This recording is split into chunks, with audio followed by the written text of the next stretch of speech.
መጽሐፍ ቅዱስን አብረን ስናጠና ያነበብነውን ሁሉ ላታስታውሱት ትችላላችሁ። ነገር ግን አንዳንዶቻችሁ መዳን ተብሎ የሚጠራ አንድ ነገር በእርግጥ እንዳለ ወደ መደምደሚያ ደርሳችኋል።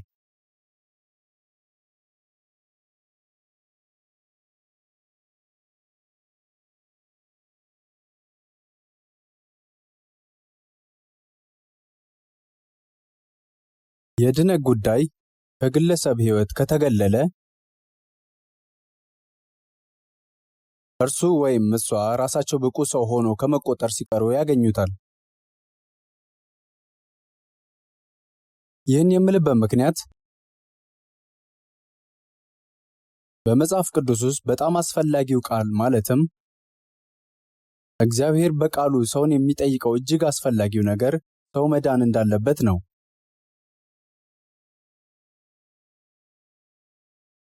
መዳን የሚለው ቃል በጣም የተለመደ ነው እና ብዙ ጊዜ ጥቅም ላይ ይውላል።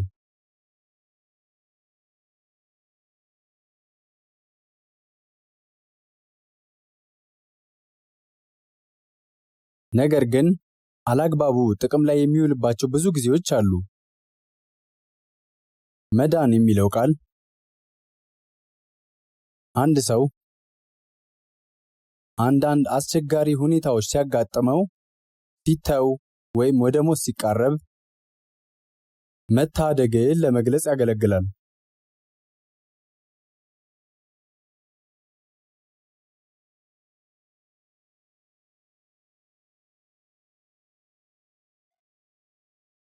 ነገር ግን መጽሐፍ ቅዱስ ስለ ድነት ሲናገር አንድ ሰው ከችግር ሲድን ወይም በሞት ላይ ያለ ሰው አዲስ ሕይወት ዕድል ሲሰጠው ወይም አንድ ሰው ከማይድን በሽታ ሲያገግም ወይም በቀላሉ ማምለጥ ከማይቻል ችግር የመዳኑ ጉዳይ አይደለም የሚናገረው። እንዲህ አይነቱ መዳን ሁልጊዜ በሰው ማህበረሰብ ውስጥ ሊገኝ ይችላል።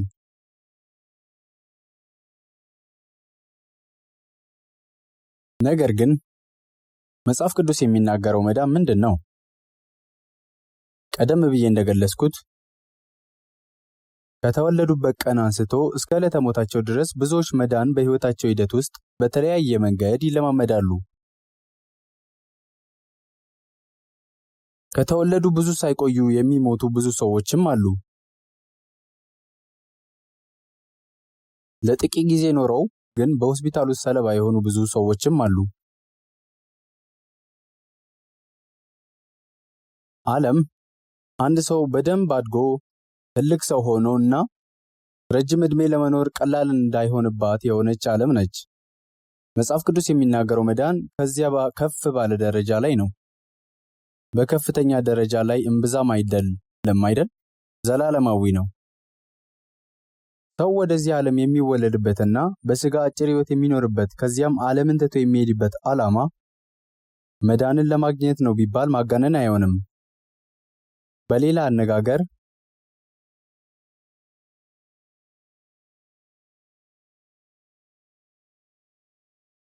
በሌላ አነጋገር ለዘላለም ቅጣት ለመቀጣት የተወሰነ ሰው በዚህ ዓለም አጭር ሕይወቱ መጨረሻ ወደ ዘላለማዊ ደስታ ለመሄድ እንደሚቀየር መጽሐፍ ቅዱስ ጨምሮ ይናገራል። መጽሐፍ ቅዱስ ይህንን ከሞት ወደ ሕይወት ተሻገረ በማለት ነው የሚገልጸው። ለምሳሌ መጽሐፍ ቅዱስ አንድ ሰው ከመርገም ወደ መባረክ፣ ከሐዘን ወደ ደስታ፣ ከጭንቀት ወደ ሰላም የሚሸጋገርበትና ከዘላለም ፍርድ የሚወጣበት የተረጋገጠ ሁኔታ እንዳለ ይገልጻል። ቢሆንም መጽሐፍ ቅዱስም ያስጠነቅቃል።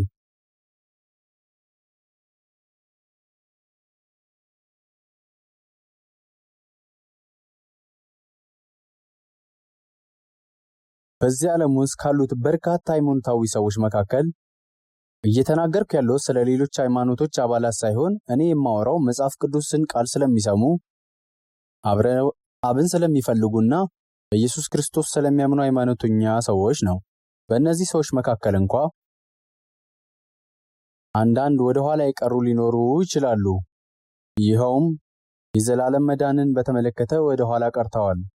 በመጽሐፍ ቅዱስ ውስጥ በተለያዩ ቦታዎች በተለያዩ ጥቅሶች ለድነት ማጣቀሻ እናገኛለን።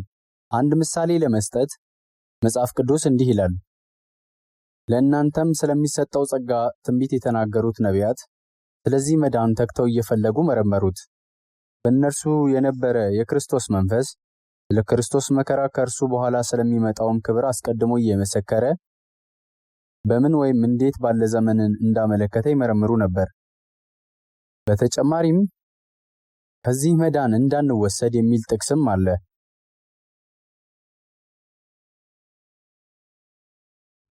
ያለፈውን ሕይወቴን አስታውሳለሁ። የተወለድኩት ከክርስቲያን ቤተሰብ ነው።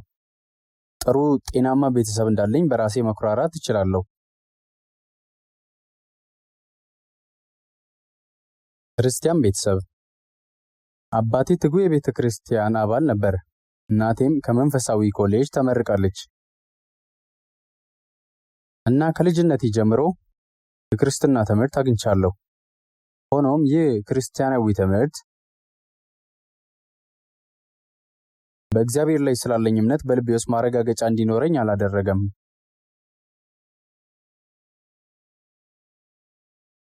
ሰንበት ትምህርት ቤት የተማርኩት ገና ከልጅነቴ ጀምሮ ነው። ነገር ግን በእግዚአብሔር ማመንና በእግዚአብሔር ላይ ካለ እምነት ሕይወት ጋር ሲገናኝ መረበሽ ይሰማኝ ነበር። ሌሎች በሕይወቴ ውስጥ ቤተ ክርስቲያን በትጋት የሚሄድ ሰው ብለው ያመሰግኑኝ ነበር። ነገር ግን እርግጠኛ ያልሆንኩባቸው ብዙ ጉዳዮች ነበሩ። እኔም ራሴን ጠየቅኩ፣ በእርግጥ ሰማይ አለ ወይ? የእግዚአብሔር መንግሥት አለ ወይ? እግዚአብሔር በእርግጥ አለን? ኢየሱስስ? ስለሱ በመጽሐፍ ቅዱስ ውስጥ ስለተማርኩ ኢየሱስ የሚባል በእርግጥ የነበረ መስሎ ታየኝ። ስለዚህ ስለ ኢየሱስ ብዙ ጥርጣሬዎች አልነበሩኝም። ኢየሱስ ተብሎ የሚጠራው ሰው መኖር አለመኖሩን ወደሚለው ጥያቄ ስንመጣ እሱ በእርግጥ የነበረ እንደሆነ መስሎ ተሰማኝ። እሱ ታሪካዊ ሰው ስለሆነ ብዙ ሰዎች በእሱ ያምናሉ ብዬ አስቤ ነበር። እናም በዚህ መንገድ በኢየሱስ በማመን ሕይወቴ ሲያበቃ ምናልባት እግዚአብሔር ይምረኛል የሚል ግልጽ ያልሆነ ሐሳብ ነበረኝ።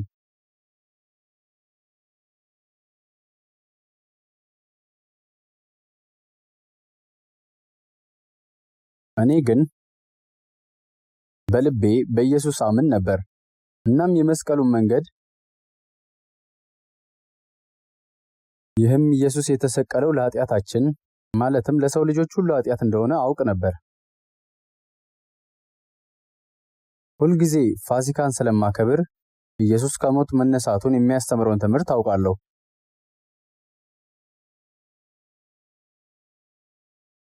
ቤተ ክርስቲያን የተከታተልኩት ስለማመን ሳይሆን ለማመን ነው። በገና ሰዓት የኢየሱስን ልደት ለማክበር ብዙ ጥረት አድርጌያለሁ። ይህን ያህል ጥረት ከማድረግ የተነሳም በአንድ ወቅት መላውን ቤተ ክርስቲያን የኢየሱስን ወደዚህ ዓለም የመወለድ ሂደትን በሚያሳዩ በሳልኳቸው ምስሎች የሞላውበት አንድ አጋጣሚ ነበር።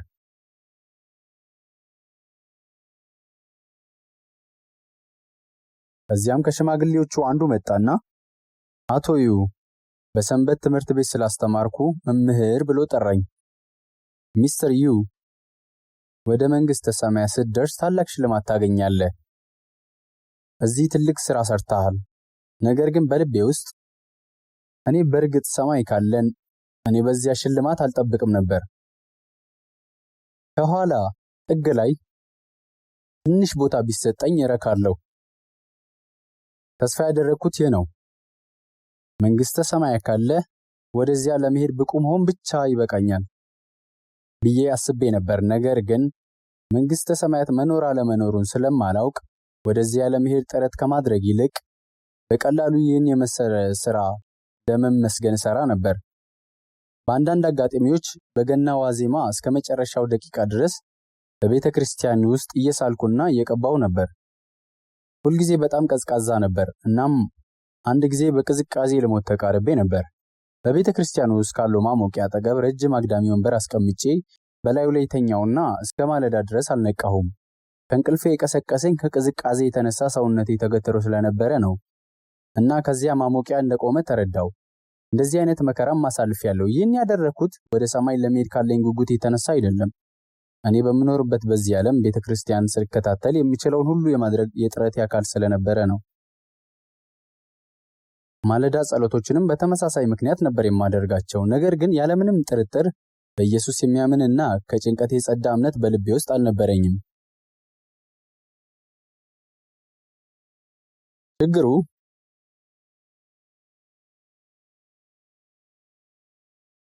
በኢየሱስ ከድንግል መወለድ የማምንበት ምንም መንገድ አለመኖሩ ነበር።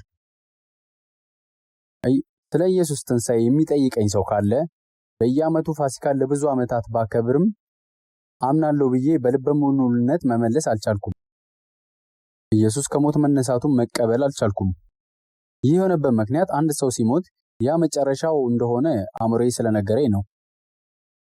ገነትና ሲኦል የማይታወቅ ዓላማ አካል ስለሆኑ እነሱም ይኖሩ እንደሆነ መናገር አልቻልኩም። ግን እነሱ በእርግጥ ቢኖሩ ምን እንደማደርግ አሳስበውኝ ነበር። ወደ ሰማይ እንደሚሄድ በልበ ሙሉነት መናገር አልቻልኩም። ይህ የእምነት ሕይወቴ ነበር። ስለ ኢየሱስና ስለ ባህሪው በአእምሮዬ ውስጥ ወደ ነበረው ምስል ሲመጣ እንደ አስማት የሚመስሉ ተግባሮቹ ነበር ትዝ የሚሉኝ።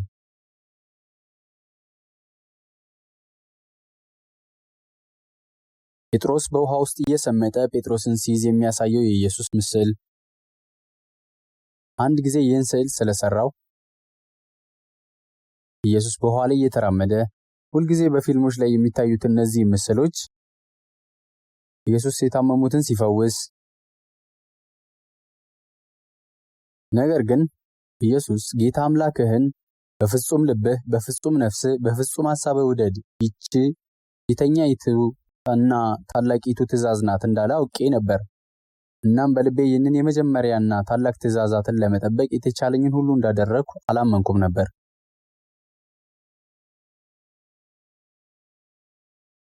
መጽሐፍ ቅዱስ ስለ ኢየሱስ በጥልቅ እንድናስብ ይነግረናል። ነገር ግን ከመጽሐፍ ቅዱስ ባገኘሁት የተለመደ ዕውቀት ላይ ተመስርቼ ስለ ኢየሱስ ለማሰብ በሞከርኩበት ጊዜ በውስጤ የሚመላለሰውን ምስል ላሳያቸው።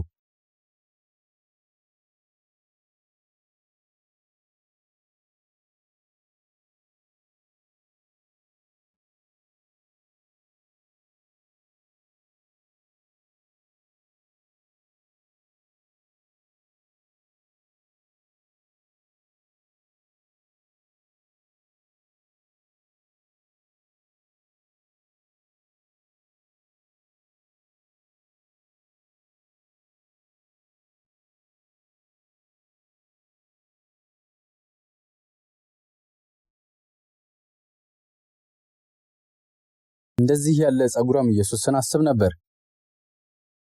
ስለ ኢየሱስ በጥልቅ ሳስብ በልጅነቴ በመጽሐፍ ቅዱስ ውስጥ እንደዚህ ያለ ምስል ስላየው በአእምሮዬ ውስጥ ያለው ምስል ይህ ነበር። የኢየሱስን ምስል እንዲህ ሳልሁትና ቀለም ቀባሁት እና አንድ ሰው እርሱን ይመስላል አለኝ። ይህን ስል ከሰራው በኋላ አንድ የውጭ ሀገር ሰው ሊጎበኘን መጣ። ፎቶዬን ሲያይ ያንን ሰው ታውቀዋለህ ብሎ ጠየቀኝ። ከዚያም ምስሉን ማን እንደሳለው ጠየቀ። እኔ እንደሳልኩት ስነግረው በምስሉ ላይ ያለው ሰው ልክ ከጎረቤቶቹ መሃል አንዱን ጎረቤቱን እንደሚመስል ነገረኝ።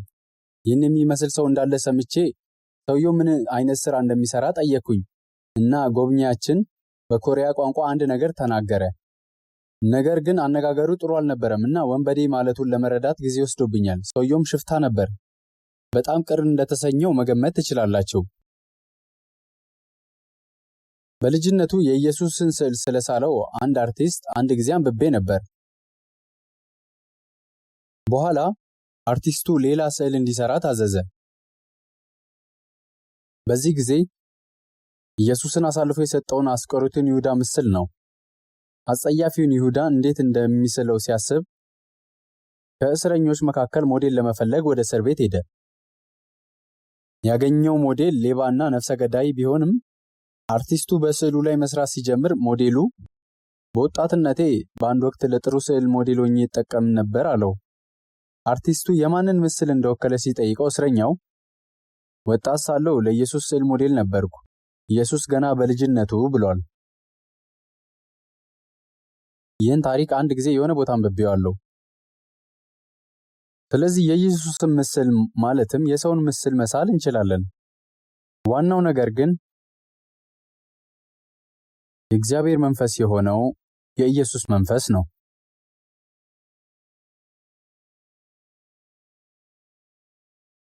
በዚያን ጊዜ ለኔ ይበልጥ አስፈላጊ የሆነው በመንፈሴና በእግዚአብሔር መንፈስ መካከል ያለው ግንኙነት ነበር።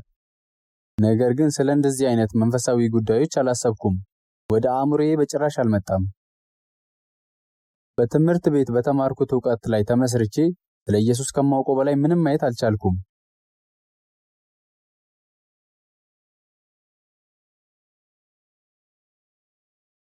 አንዳንድ ነገሮች ከመጽሐፍ ቅዱስ ሰምቼ ነበር፣ ግን እነዚህ ነገሮች ያሰብኩት ከሥነ ምግባር መስፈርቶች አንጻር ነበር። በኋላ ግን ስለ ኢየሱስ ማሰብ ጀመርኩ። ግን የሚገርመው ነገር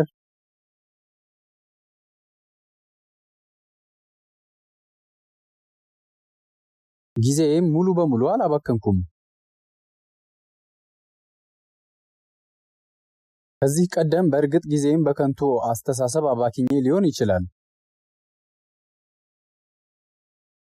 አንድ ሰው ብዙ ህልምና ምኞት ሊኖረው በሚችልበት እድሜ ላይ ነበርኩ፣ ግን በጣም ባዶነት የተሰማኝ ጊዜ ነበር። አንድ ወጣት 21 ዓመት ገደማ ሲሞላው ዓለምን በድፍረት ፊት ለፊት ማየት የሚችልበት ደረጃ ላይ ደርሷል።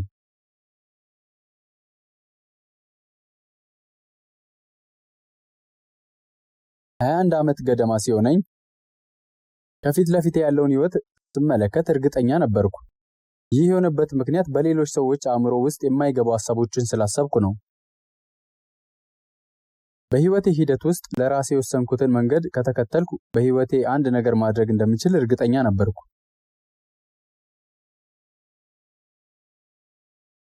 ግን የሚገርመው ነገር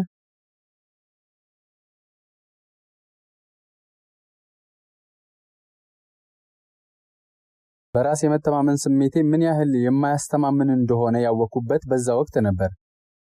እስከዚያ ጊዜ ድረስ ዝም ብዬ ህይወቴን እየኖርኩ እንዲሁ እየሮጥኩ ብቻ ስለነበረ ይህንን አላስተዋልኩም ነበር። ከፊቴ ስላለው የወጣትነቴ ዘመን እርግጠኛ ነበርኩ።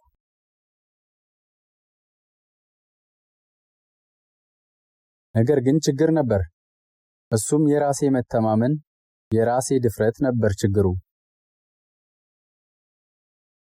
እና እኔ እንዳቀድኩት ነገሮች እንደሚሆኑ ለእኔ ግልጽ ነበር። ግን ችግሩ ያኔ ምን አደርጋለሁ? ከተሳካልኝ ምን ሆናለሁ? ከእሱ ምንም እርካታ የማላገኝ መስሎ ነበር የሚታየኝ። ሌላ ሰው ማንም የማያውቀው ህልም ስላየሁ እኔ ብቻዬን ነበር የማውቀው። ለምን እንደዚያ እንደሆንኩ አላውቅም። ህይወት በቀላሉ ተሰባሪ ናት። ነገር ግን ድፍረቴ ከየት እንደመጣ አላውቅም። በዚህ ሁኔታ ውስጥ ሳለሁ አንድ ሐሳብ ወደ እኔ መጣ። ወደፊት ሁሉም ነገር መልካም ቢሆንልኝ፣ ጓደኞች ባይኖሩኝ፣ ያለ አካባቢዬ፣ ያለ ቅርብ ዘመዶቼ፣ ይህ በህይወቴ ውስጥ ያለ የሰው ልጅ ታሪክ ባይኖር ኖሮ ደስታ በእርሻ መሃል ከሚፈልቅ ብቸኛ አበባ አይበልጥም ነበር።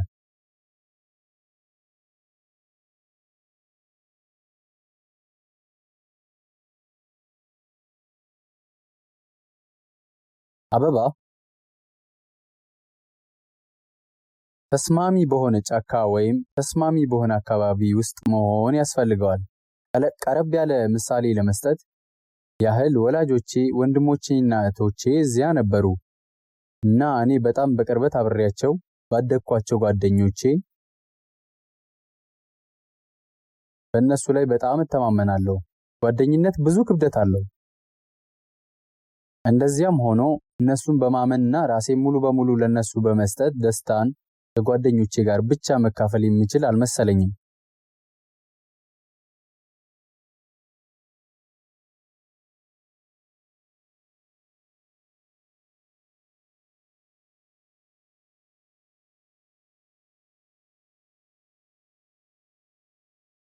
በህይወት ለመትረፍ በሚደረገው ትግልና በሌላ ጊዜ ደግሞ በአንዳንድ አስደሳች አጋጣሚዎች ለመካፈል የምፈልጋቸው ሰዎች ነበሩ። ሁሉንም ጉልበቴን በእነዚያ ጓደኝነት ውስጥ ማዋል ይቻል ነበር።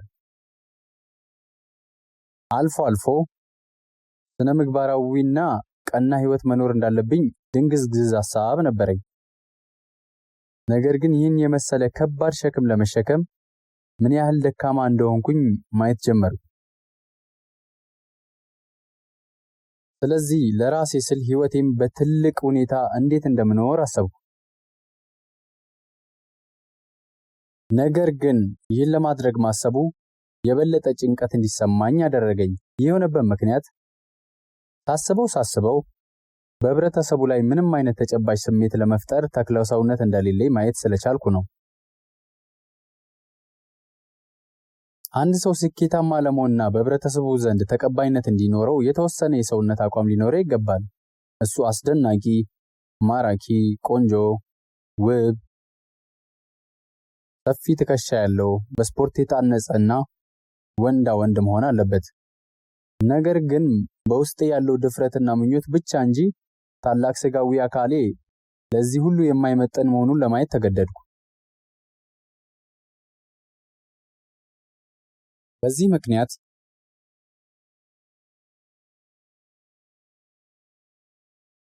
ሕይወቴን ስኬታማ ባደርግና ብዙ ጊዜ ከስኬት ጋር አብረው የሚመጡትን ሀብት ባገኝ እንኳ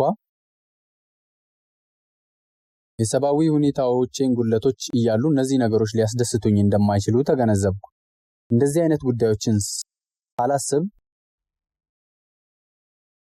አይነት ጉዳዮችን በእውነቱ ሳላስብ ሕይወቴን መምራት እችል ነበር። ነገር ግን ስለተለያዩ ሰዎች ሕይወት የሚተርኩ ሁሉንም አይነት መጽሐፎችን ስላነበብኩ የሌሎችን ቃልና ክርክር እያጣመርኩ ስለ ሕይወት ከንቱነት፣ ስለ ወደፊቱ ሕይወት፣ ስለ ያለፈው ሕይወትና ስለ ታሪክ ራሱ ሁሉንም አይነት ሐሳቦችና አስተያየቶች እየበረበርኩ ነበር። ከዚህ ሁሉ አንጻር እኔ በእውነት ደካማ ፍጡር ነኝ፣ በጣም ደካማ ነኝ። እንዴት እንደዚህ አይነት ታላቅ ሕልሞችን ለራሴ አከማችቼ ነበር ብዬ ራሴን ወቀስኩ።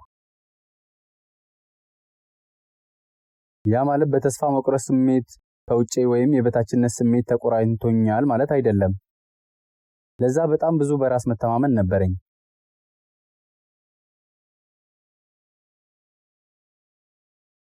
ለምን ይህ ሆነ? በመንገድ ላይ ሲሄድ ወይም ሰዋኝ ወይም አንዳንድ ወንበዴዎች በሚገኙበት የጎዳና ጥግ ላይ ስራመድ በትንሹ እንኳ አልረበሽም ነበር።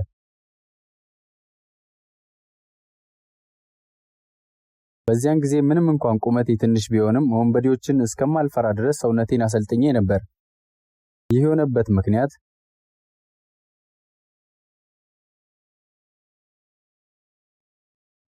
በአካል ደካማ በመሆኔና ራሴን ለመጠበቅ እፈልግ ስለነበረ ነው። በአካል ትልቅ እና ጠንካራ በሆን ኖሮ ምናልባት ራሴን ለመጠበቅ ምንም አይነት እቅድ አላወጣም ነበር። ነገር ግን መሬት ላይ ከተወረወርኩ እንደ ሮሊ ፖሊ አሻንጉሊት ወደ ላይ መመለስ እንደምችል ታስቦ ይሆናል። ነገር ግን ሁኔታዬን ሳስብና ምን አይነት ችግር ሊፈጥሩ እንደሚችሉ ሳውቅ አንዳንድ ራስን የማዳን ዘዴዎች እንደሚያስፈልጉኝ መገንዘቤ የማይቀር ነበር። ስለዚህ መጽናኛ ለማግኘት ስል ብዙ መጽሐፎችን አነበብኩ። ከዛም ነገሮችን ከአእምሮዬ ለማራቅ ሁልጊዜ ባዶ ማስታወሻ ደብተር ይዤ ዞር ነበር።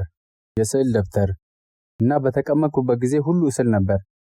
በዙሪያዬ የተቀመጡ ሰዎችን፣ የሚያወሩ ሰዎችን፣ የካርታ ጨዋታን ወይም የቼዝ ጨዋታን የሚጫወቱ ሰዎችን ምስል እስል ነበር።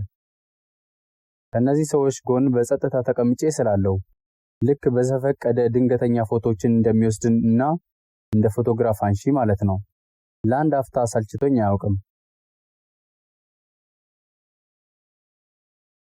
የ21 ዓመት ልጅ እያለሁ ደከመኝ።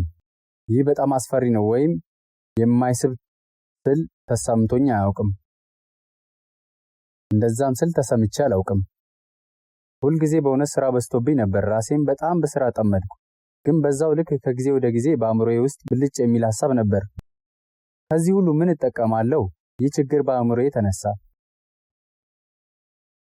ስለዚህ ይህንን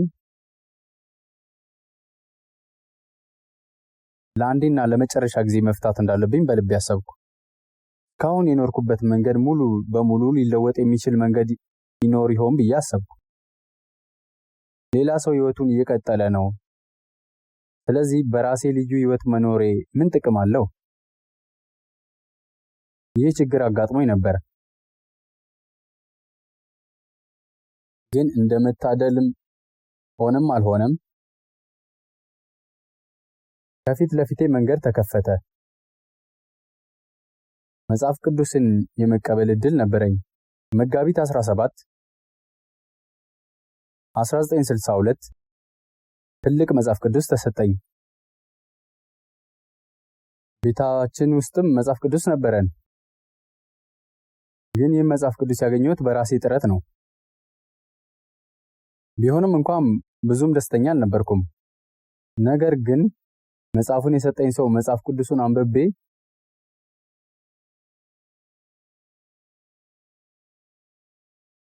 እና ማንበቤን የሚቀጥል አይነት ሰው እንዳልሆንኩ በመናገሩ ስህተት መሆኑን ለማረጋገጥ ቆርጬ ነበርና ማንበብ ጀመርኩ። በዚያ ምክንያት ብቻ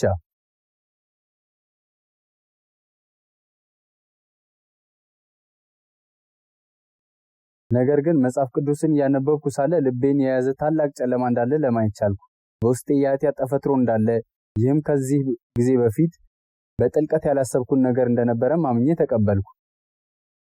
አስቀድሜ ሳላስብበት ውሸት መናገር ኃጢአት ነው ብዬ በድንግዝግዝ እንዳሰብኩት ሳይሆን መጽሐፍ ቅዱስን ሳነብ በውስጤ የኃጢአተኛ ተፈጥሮ ስላለኝ እንደዚህ ያሉትን ኃጢአቶች ያልሰራሁት በራሴ ጥረት ብቻ እንደሆነ በይፋ ተገነዘብኩ። በውስጤ ባለው ተፈጥሮ ምክንያት አስፈላጊ በሚመስል ጊዜ ኃጢአት ከኔ ሊወጣ ይችላል። ከዚያ በኋላ በልቤ ውስጥ የነበረኝ ጸባይ ጨምሮ በጉርምስናዬ ወቅት ያደረኩትን ሁሉ መለስ ብዬ ማሰብ ጀመርኩ። ኃጢአተኛ ልብ ውስጥ በጥልቀት እየተሰቃየው መሆኔንም ተረዳው።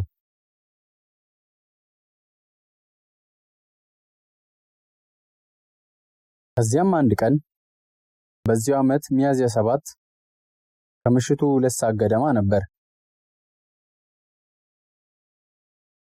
አንድ ሰው ስለ መጽሐፍ ቅዱስ ሲናገር እየሰማው ነበር።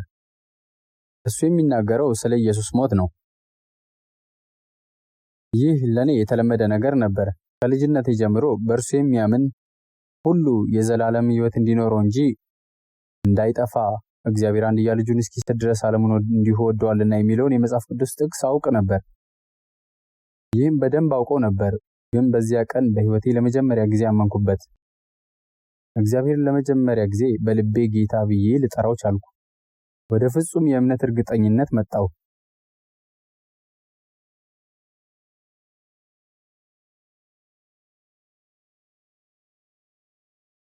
በልቤ ውስጥ እና በአእምሮዬ ውስጥ የነበረው ጨለማ ሁሉ ቀስ በቀስ የወጣ ያህል ተሰማኝ።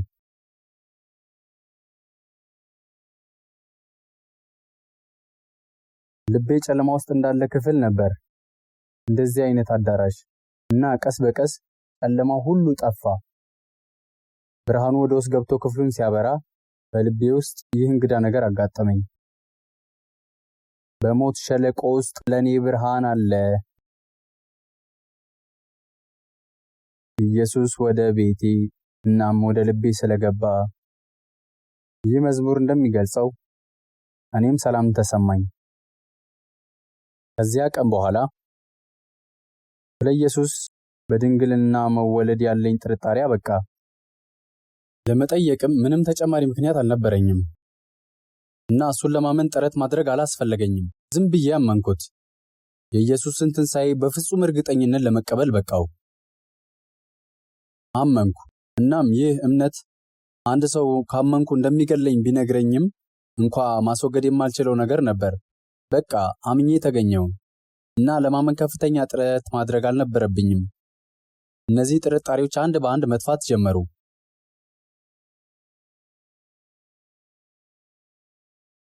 ከዚህ በኋላ ከ10 ዓመት ገደማ በኋላ በአንድ የዜና ማሰራጫ ጣቢያ ስሰራ የነበረ አንድ ክስተት ነበር።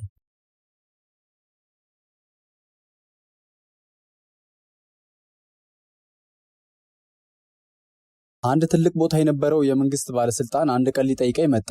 አንድ ሰው ወደ እኔ መርቶት ነበርና እኔን ለማየት የመጣው። ማውራት ስንጀምር ጥያቄ ልጠይቅህ ሲል ጠየቀኝ። ይህ ሰው ከዚህ በፊት አግኝቼ የማላውቀው ሰው ነበር። እናም አዎ ቀጥል፣ ምን አይነት ጥያቄ አለ አልኩት። አንድ ቦታ ላይ ንግግር ስትሰጥ ሰምቼ ነበርና አንተ ከሆንክ ይቻል ይሆናል ብዬ አስቤ ነበር። እናም ልጠይቅህ መጣው። እኔም ከምር ምን ማለትህ ነው አልኩት። ተወልጄ ያደግኩት ሃይማኖተኛ በሆነ የክርስቲያን ቤተሰብ ውስጥ ነው። አሁንም እናቴ ትጸልይልኛለች።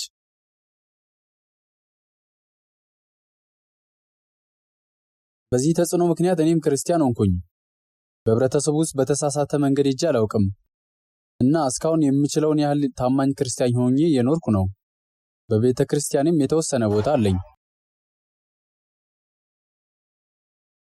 ነገር ግን እባክህ በግልጽ መልስልኝ።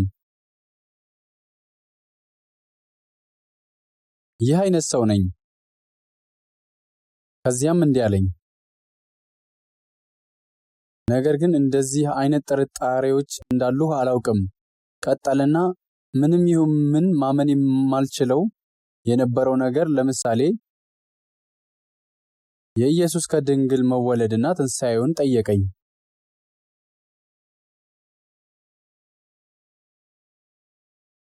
ስለዚህ ነገሮች አንድ በአንድ ጠይቀኝ። እንዲህ አለ። ስጠመቅ በእምነት መግለጫ ውስጥ ያሉትን ሁሉንም ጥያቄዎች መለስኩላቸው። ነገር ግን እርግጠኛ አይደለሁም፣ ማመን አልቻልኩም። ታምናለህ? እኔም እንዲህ ብዬ መለስኩለት። እኔ ከአንተ የተሻለ ስለሆንኩ የተሻለ እምነት አለኝ ብዬ አይደለም። ብዙ ጥርጣሬዎች ነበሩኝ፣ ግን አንድ ቀን ወደ ማመን መጣሁ። ከዚያን ቀን ጀምሮ ምንም ጥርጣሬ አልነበረኝም። ይህ የማይለወጥ እውነታ ነው። በእርግጠኝነት ሙሉ በሙሉ ታምኛለሁ። ሁሉንም ነገር ለእርሱ መስጠት ችያለሁ። እሱም በጣም ቀንቻለሁ። እኔም እንዲህ ያለ ነገር ሊያጋጥመኝ ይችላል አለ። እኔም እንዲህ አልኩት፣ የእግዚአብሔር መንፈስ ካንተ ጋር ከሆነ ይቻላል። በአንተም ላይ ሊደርስበት የሚችልበት እድል አለ። በዚህ ማህበረሰብ ውስጥ ስንኖር አእምሮአችን እና ሐሳቦችን በዚህ ማህበረሰብ መሰረት ይማራሉ። ነገር ግን ይህንን በኃይል አፍነን እናምናለን ብንል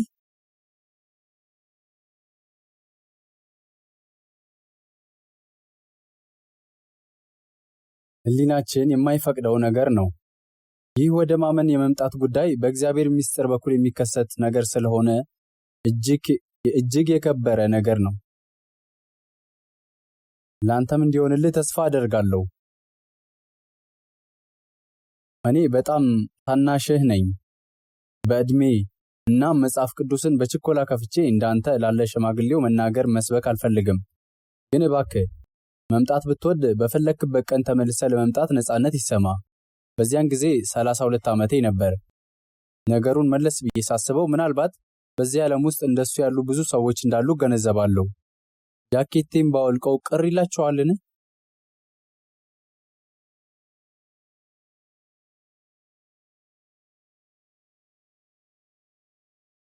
ምናልባት አሁን በዚህ ዓለም ውስጥ ብዙ እንደዚህ ያሉ ሰዎች አሉ። እኔ ብቻ ሳልሆን በዙሪያችንም ሆነ በምንኖርበት ዓለም ውስጥ ያ ሰው እንዳደረገው ተመሳሳይ ጥያቄዎችን የሚጠይቁ ብዙ ሰዎች ሊኖሩ ይችላሉ። እንደዚህ ማሰብ ጀምሬያለሁ። ነገር ግን አንድ ቀን በምካፈልበት የፕሬስቢቴሪያን ቤተክርስቲያን የሰንበት ትምህርት ቤትን ካስተማርን በኋላ የመምህራን ስብሰባ አደረግን። ልጆቹ ሁሉም ሄደው ወደ አስተማሪዎቹ ደግሞ እያጸዱ ነበር። መጥረጊያ ነበረና ወንበሮቹን እየደረደርን እና እያጸዳን ነበር። ከዛ ከክፍሉ ማዶ የሆነ ቦታ አንድ ሰው መዝሙር ሲዘምር ሰማሁ።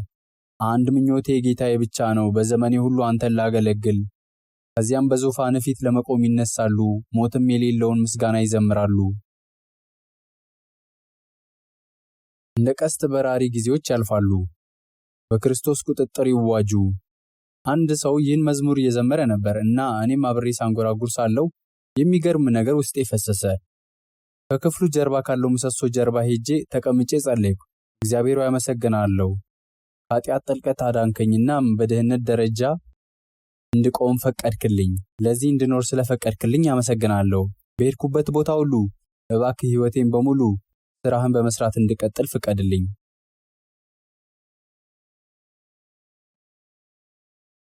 እስከዚያ ቀን ድረስ ስለተረጋገጠ የመዳን ጉዳይ ሲነሳ የመንፈስም ማዳን ከሥጋ ድህነት ለይቼው ነበር። ስለዚህ ሰዎች ድነሃል ወይ መዳን አለብህ ብዬ ፈጽሞ ጠይቄያቸው አላውቅም። በቃሌ በጣም ጠንቃቃ ነበርኩ እና እንዲህ ያሉ ጥያቄዎችን ብቻ ነበር የምጠይቃቸው። ያለ ጥርጥር በኢየሱስ ታምናለህን? ኢየሱስ ክርስቶስ ለኃጢአታችንና ለኃጢአት መሞቱን በእርግጠኝነት ያመንክበት ጊዜ ነበር? ይህ የኔ ጥያቄዎች መጠን ነበር። እኔ የማውቀውን ጥቅስ ስለሆነ ብቻ በመጽሐፍ ቅዱስ ውስጥ የትኛውንም ጥቅስ ጠቅሼ ልጠቀም አልፈለኩም። ምክንያቱም አንድ ሰው ራሱ በኃጢአት የወደቀ ምን ያህል ደካማ የሆነና ምን ያህል እንደሚሰቃይ እስካላወቀ ድረስ በእውነት ታዳኝ አይፈልግም።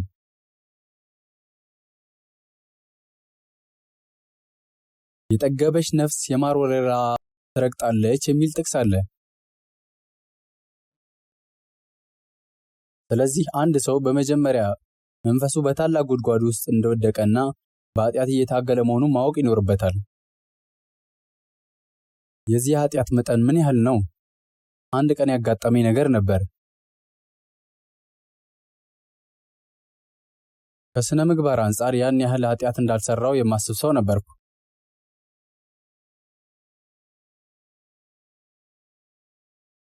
አንድ ቀን ግን መጽሐፍ ቅዱስን እያነበብኩ ሳለው ገፋሁት። የገፋሁበት ምክንያት ለምንድን ነው? ይህ አይነቱ ክፍል በመጽሐፍ ቅዱስ ውስጥ ያለው ለምንድን ነው ብዬ ስላሰብኩ ነው። ከሰዶም ሲሸሽ ሁለቱን ሴቶቹን ልጆቹን ከሱ ጋር ይዞ ስለወጣው ስለ ሎጥ የሚናገረው ክፍል ነው። እሱና ሁለት ሴቶቹ ልጆቹ አማቾቹን ትተው ልትጠፋ ከነበረችው ከሰዶም ከተማ አምልጠዋል።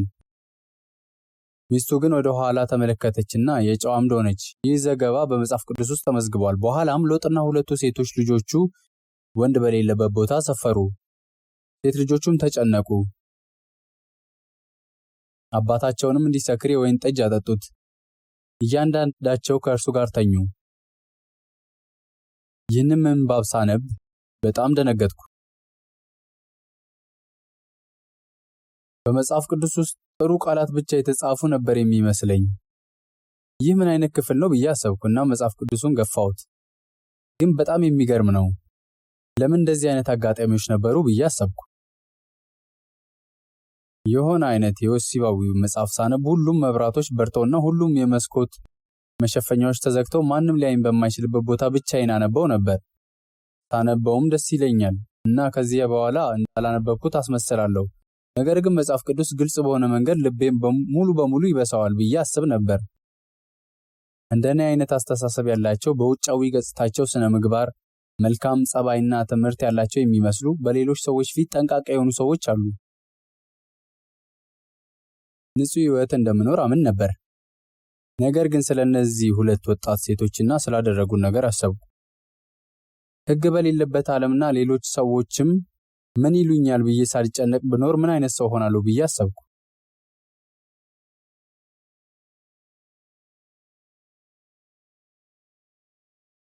እኔ የወሲብ መጽሐፍትን ማንበብ የማውቅ ሰው ስለሆንኩ እኔም ልክ እንደነሱ ነኝ ብዬ አሰብኩ። በተግባር ያልተፈጸመ የፍትወት ልብ ነበር። ይህ በአሁኑ ጊዜ ሳይንሳዊ ትርጉም ሲሰጠው ይህ ምንም ከባድ ነገር አይደለም፣ ድንገተኛ ክስተትና ሰው ስጋዊ አካል ስላለው የሚከሰት ነገር ነው ለማለት ቀላል ነው። የልቤ ሁኔታ ግን ይህ አልነበረም። ከተወሰነ ጊዜ ጀምሮ መካከለኛ ደረጃ ትምህርት ቤት እያለሁ ጀምሮ መሆን አለበት ብዬ አስባለሁ። ወደ ትምህርት ቤት በሚሄድበት ጊዜ ሁል ጊዜ በአጠገቤ የምታልፍ አንዲት ቆንጆ ልጅ ነበረች። እሷ በእኔ ዕድሜ አካባቢ ነበረች። እሷ በጣም ንጹሕና ቆንጆ ትመስላለች። ከፊት ለፊቴ ብቻ እያየሁ ሄድ ነበር፣ ግን አይነ ስውር ስላልሆንኩ ላያት አልቻልኩም። እና ይህ ሐሳብ ነበረኝ፣ ይቺ ልጅ ስለ እሷ እያሰብኩ እንደሆነ ብታውቅ ኖሮ በጥፊ መታኝ፣ አረጋጋው፣ ሲያምርህ ይቀራል ብላኝ ሊሆን ይችላል። ያም ሆኖ በእነዚህ ጥቂት ሰከንዶች ውስጥ የምፈልገውን የማሰብ ነፃነት አግኝቻለሁ። በውጫዊ ሁኔታ ግን ምንም እንዳልተፈጠረ አስመስል ነበር። አንድ ቀን ልጆቹ የሚዘፍኑትን ዘፈን ሰማሁ። ጆና ጄን ይዋደዱ ነበር ይባላል። ለእኔም እንደዛ ነበር። ከዚያም ሲዘምሩ ነገር ግን እንደማይዋደዱ ያስመስላሉ። እኔም ይህን ነበር የማደርገው። ግን ገና 22 ዓመት ልጅ እያለሁ ለምንድን ነው በዚህ አይነት ግብዝብዝነት የተሰቃየሁት?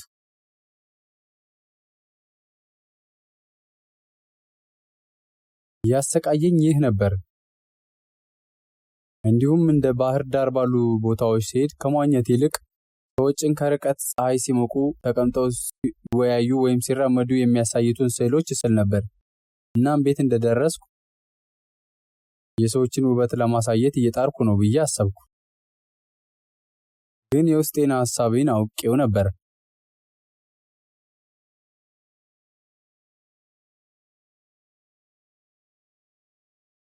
ምክንያቱም የሰውን የውስጥ አካል በአእምሮዬ ስለምስል። ታዲያ በልብ ውስጥ ያለው ምንድን ነው? የሚፈልገውን የሚስልና በምናቡ የሚያስብ ሰው ኃጢአቱ ይህን ካላደረገ ሰው 100 እጥፍ የከፋ መሆኑን ተረዳው። ስለዚህ ጸያፍና ወሲባዊ መጽሐፍ ካነበብኩ ሌሊቱን ሙሉ እያነበብኩ እቆያለሁ። ነገር ግን በሌሎች ሰዎች ፊት እኔ እንዳላነበብኩት አስመስያለሁ። መጽሐፍቱ ጀርባ ላይ እደብቀው ነበር። ከዛ ጓደኞቼ መጥተው የፍቅር ግንኙነት ለመጀመር እድሜህ ደርሷል፣ ለምን የተራቀቁ መጽሐፎችን ብቻ ታነባለህ? ምንም አይነት የፍቅር ልቦለዶች ወይም እንደዚህ ያለ ነገር የለህም ሲሉኝ በውስጤ ስቅ ነበር።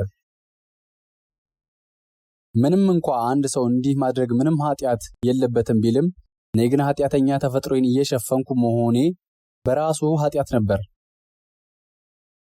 እንደዚያ እንዳልሆንኩ የማስመስለው ነገር። አንድ ቀን ግን በመጽሐፍ ቅዱስ ውስጥ አታመንዝር እንደተባለ ሰምታችኋል። ነገር ግን እላችኋለሁ ወደ ሴት ያየ ሁሉ የተመኛትም ያን ጊዜ በልቡ ከእርሷ ጋር አመንዝሯል። ይህንን ሳይ በሽንፈት እጆቼን ከማንሳት ሌላ አማራጭ አልነበረኝም። እግዚአብሔር ሆይ እኔም ኃጢአተኛ ነኝ ብዬ አሰብኩ።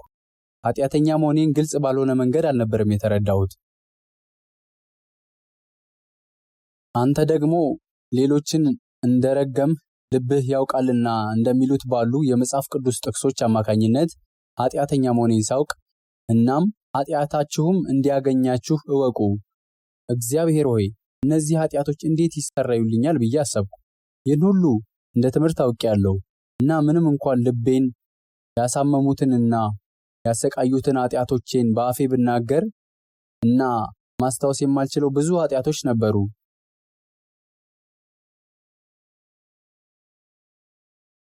በመጽሐፍ ቅዱስ ግን እውነት እላችኋለሁ የመጨረሻውን ሳንቲም እስክትከፍል ድረስ አትወጣም ይላል። ሰው ሊፈጽመው የሚቻለውን ማንኛውንም አይነት ኃጢአት ይሰራል ይላል። ታዲያ እነዚህን ሁሉ ማስታወስ የሚቻለው እንዴት ነው? በሌላ ሰው ላይ የፈጸመው ኃጢአት ከሆነ ለደረሰበት ጉዳይ ይቅርታ መጠየቅና ለዚህ ሰው ብድራት መመለስ ይቻል ነበር። ነገር ግን በአእምሮ ውስጥ የገቡትን ኃጢአቶች እንዴት መፍታት ትችላለህ? የኃጢአተኛ ተፈጥሮ እንደሌለኝ ማስመሰል የበለጠ የሚያም መሆኑን በኋላ ተረዳው። ስለዚህ በመጽሐፍ ቅዱስ ምንም እንኳ ኃጢአቴ እንደ ቀለም ጥቁር ቢሆንም እንደ ጥቁር ደመና ቢሆንም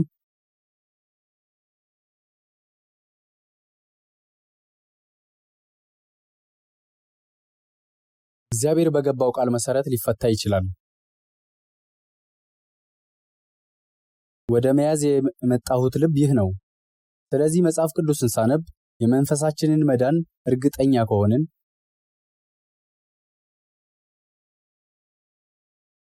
እግዚአብሔር ኢየሱስ ክርስቶስን ወደዚህ ምድር በድጋሚ በሚልክበት ቀን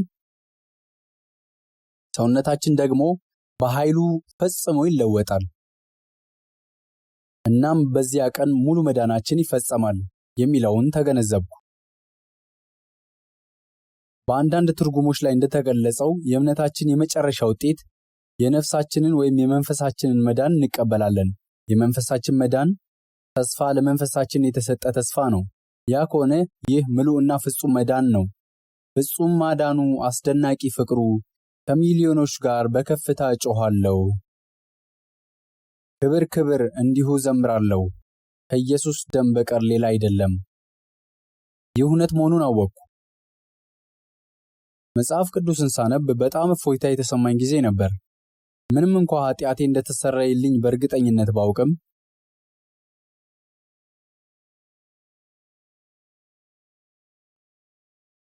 ይህንን ባሳያቸው ይህ መንፈሴ የሄደበት መንገድ ነው።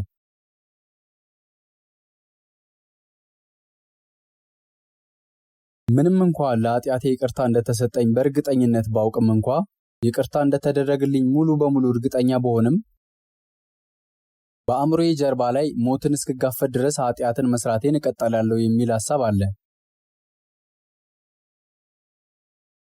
ስለዚህ መጽሐፍ ቅዱስን ሳነብ አንድ ነገር አገኘው።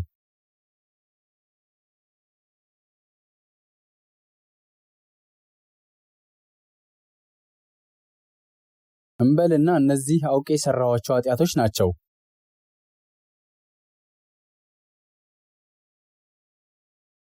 እነዚህ ደግሞ ሳላውቅ የሰራኋቸው ኃጢአቶች ናቸው።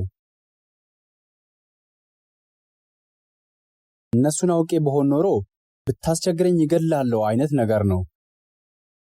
ነገር ግን ራሳችሁን ለማዳን ዳር ብትሉ ወይም ለአንድ ሰው ለመሸፈን ብትሞክሩ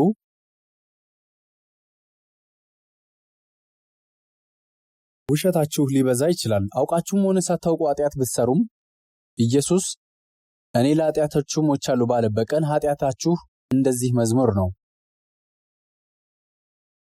ኃጢአቴም በምን ሊያጥብልኝ ይችላል? ከኢየሱስ ደም በቀር ምንም የለም። ከኢየሱስ ደም በቀር ምንም የለም ብለህ ትዘምራለህ። ከዚያ በኋላ ግን የማይታወቅ ዓለም ነው።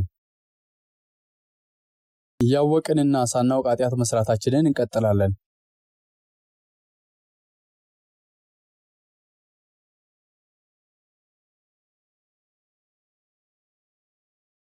ምንም እንኳ ቀደም ሲል በኢየሱስ ባምንም መጽሐፍ ቅዱስን እያነበብኩ ሳለ የሆነው እንዲህ ሆነ የሚለውን ወደ ማየት መጣው። እግዚአብሔር ለአይሁዶች መስዋዕት የሚያቀርቡበትን ዘዴ ሰጣቸው።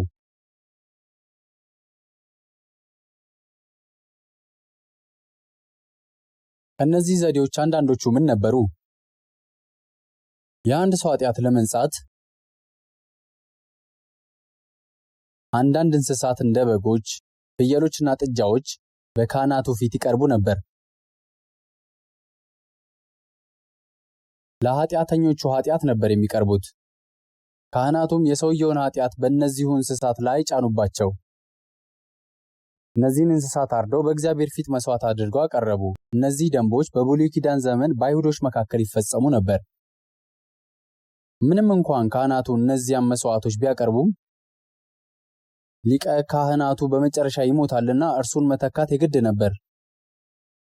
ስለዚህ ያለማቋረጥ መስዋዕት ማቅረብ ነበረባቸው። ነገር ግን ሰው ደካማ ነውና ያለማቋረጥ መስዋዕት መስጠት አይችልም።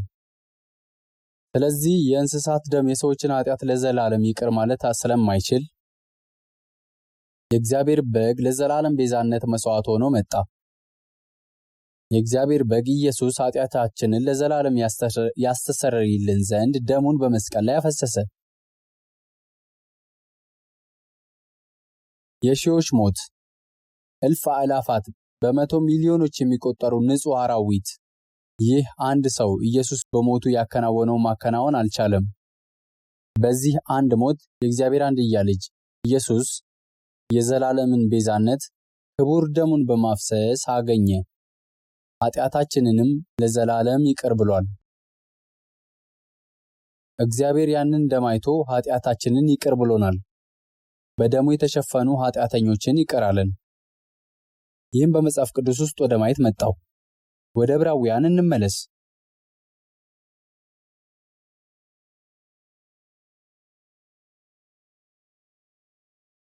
ዕብራውያን ምዕራፍ 10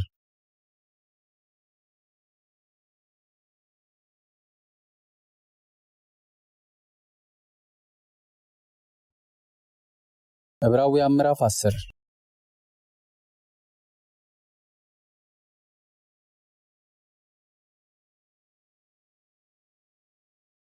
እዚህ የተጻፉ በጣም ብዙ አስፈላጊ ቃላት ስላሉ እኔ በትክክል ሳልናገራቸው እንዳልቀር እጨነቃለሁ። ዕብራውያን ምዕራፍ 10ን ከማንበባችን በፊት በመጀመሪያ ወደ ምዕራፍ 9 እንሸጋገር። ዕብራውያን ምዕራፍ 9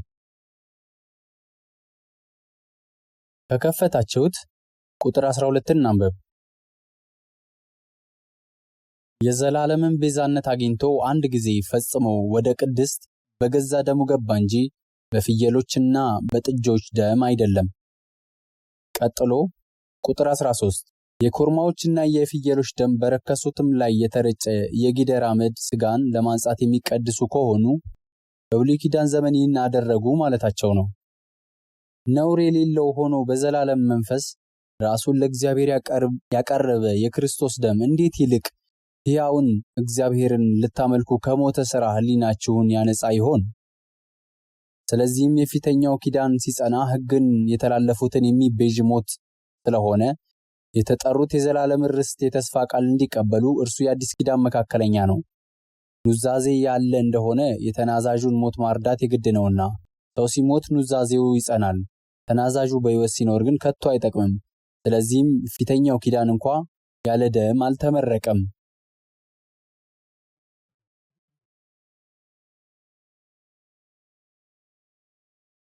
እስከዚህ ነጥብ ድረስ እናስብ።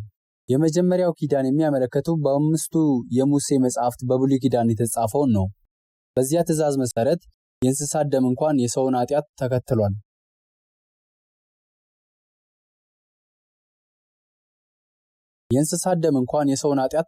ስለዚህ ነውር የሌለው ሆኖ በዘላለም መንፈስ ራሱን ለእግዚአብሔር ያቀረበ በመስቀል ላይ የተቸነከረ የእግዚአብሔር ልጅ ኢየሱስ ክርስቶስ ደም እንዴት ይልቅ ሕያውን እግዚአብሔርን ልታመልኩ ከሞት ሥራ ሕሊናችሁ ያነጻ ይሆን?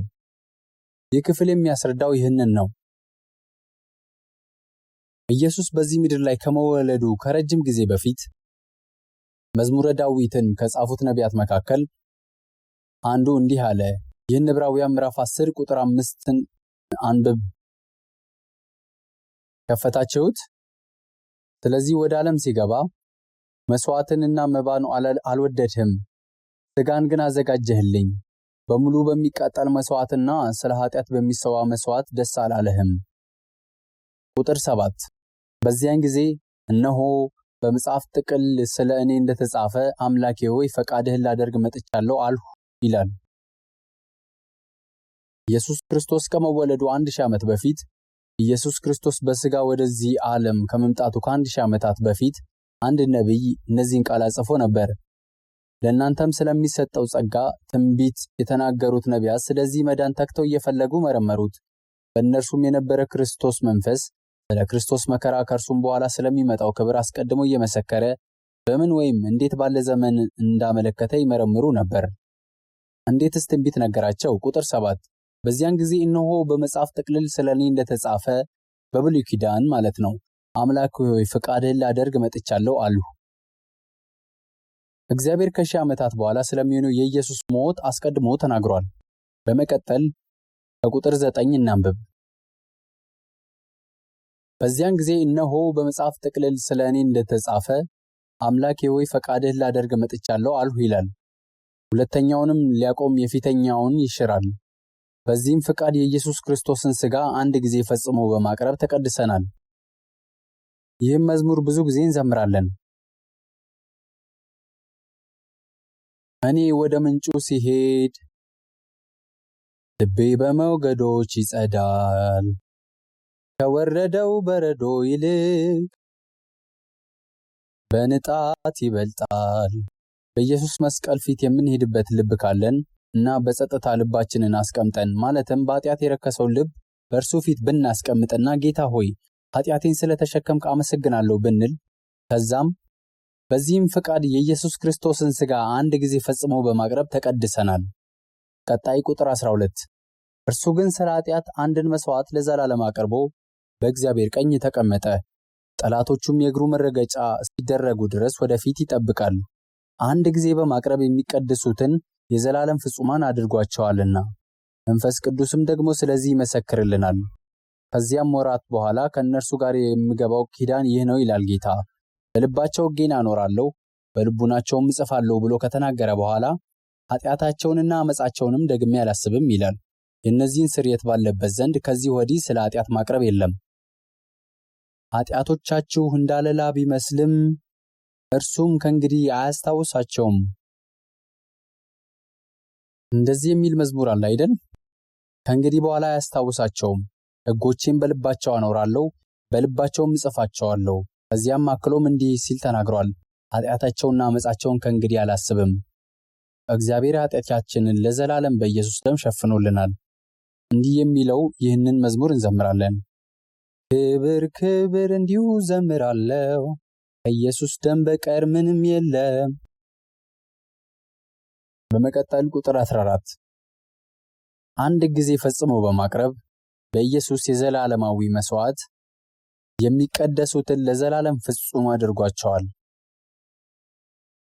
የአንድ ሰው ኃጢአት የሚሰረይለት ለሕይወቱ ግማሽ ብቻ ሳይሆን ለዘላለም ነው።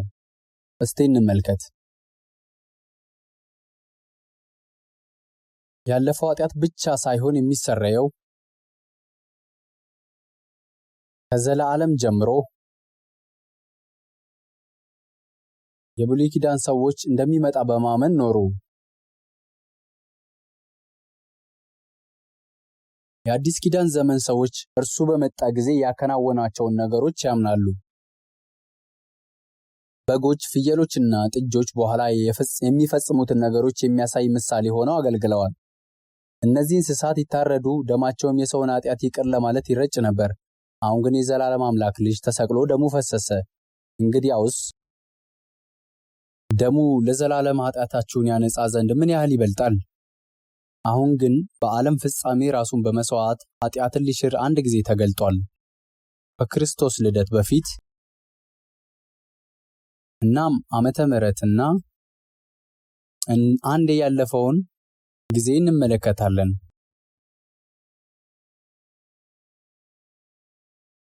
ኢየሱስ ከ2000 ዓመታት በፊት መጥቶ በእኛ ምትክ ለኃጢአታችን መሞቱን ወደ ኋላ መለስ ብለን ብንመለከት እናምናለን።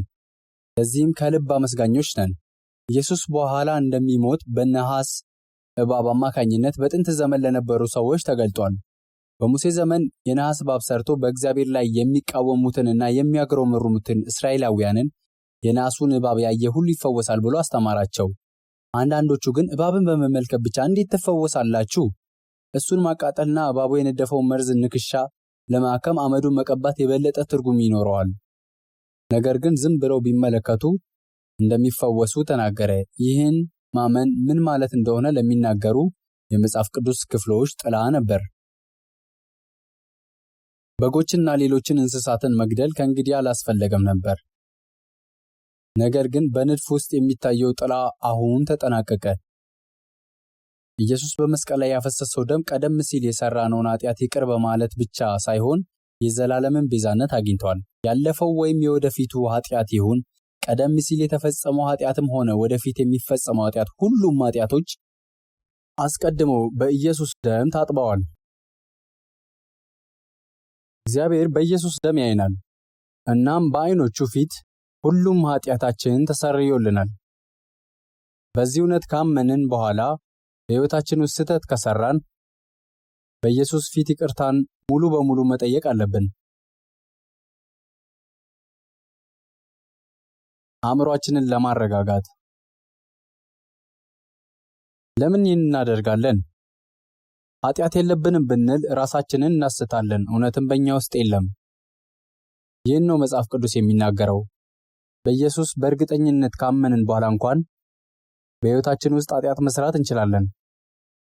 አንድ ቀን ኢየሱስ የሚሄድበት ጊዜ በቀረበ ጊዜ ደቀ መዛሙርቱን አስቀምጦ እግራቸውን አጠበ።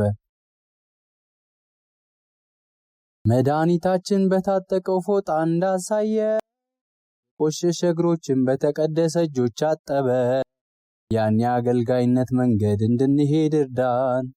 ወደዚህ ዓለም የመጣሁት ለመገልገል ሳይሆን ለማገልገል ነው ያለው ኢየሱስ እንደኔና እናንተ ላለን ኃጢአተኞች ለሰዎች ሁሉ ሞተ። ጴጥሮስ ይህን በእውነት በኋላ ላይ ተናግሯል።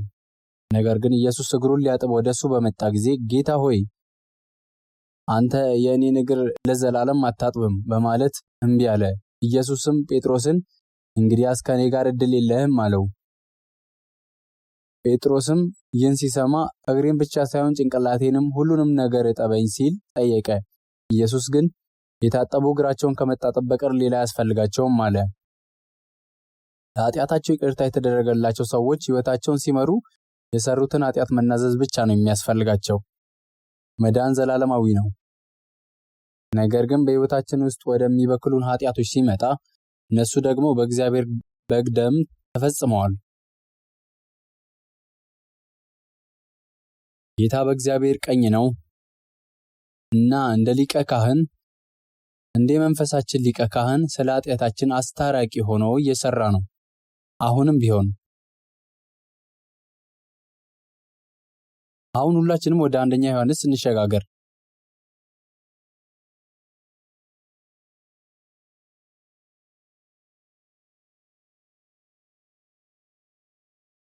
አንደኛ ዮሐንስ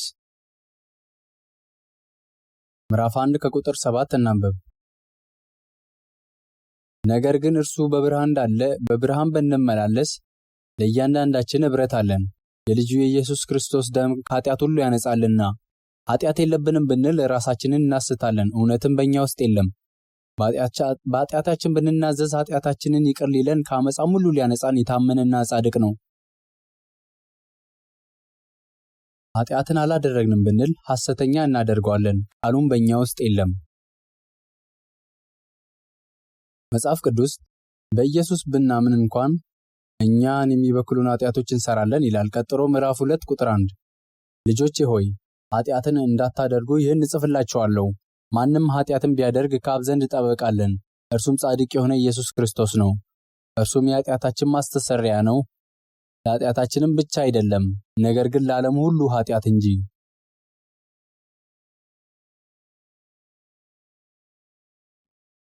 የዓለምን ኃጢአት ሁሉ የተሸከመው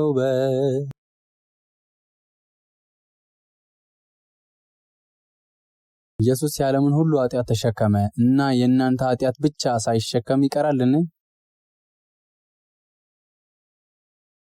እናም የተወደዱ ቅዱሳን በሕይወታቸው ዘመን ሁሉ የኢየሱስን ጸጋ ከማመስገንና ከማድነቅ ጋር የመኖር ዕድል አገኙ። ስለዚህ ሳናውቀው በሕይወታችን ውስጥ የምንሰራውን ኃጢአት መናዘዝ ብቻ ያስፈልገናል። ኃጢአት ከሰራን ኃጢአታችንን በእግዚአብሔር ፊት በግልጽና በዝርዝር እናስቀምጥ እና በእግዚአብሔር ላይ ኃጢአት ስለሰራን እርሱን እንደ ወላጅ እኛን ልጆቹን ይቀጣናል።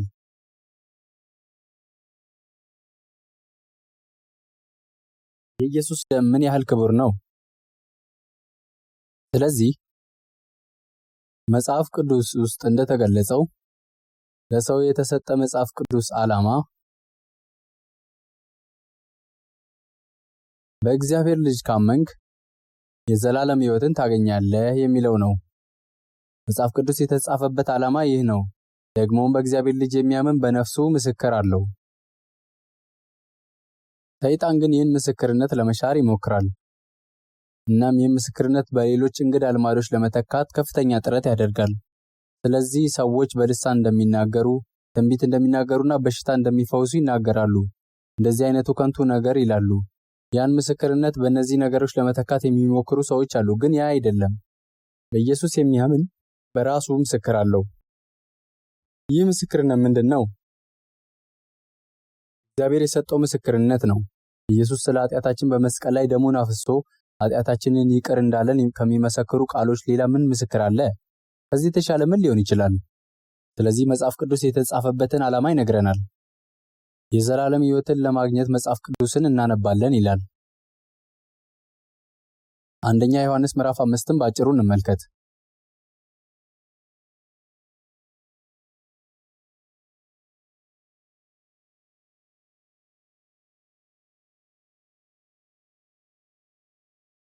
አንደኛ ዮሐንስ ምዕራፍ 5 ከቁጥር 10 እስከ 12 እናንብብ።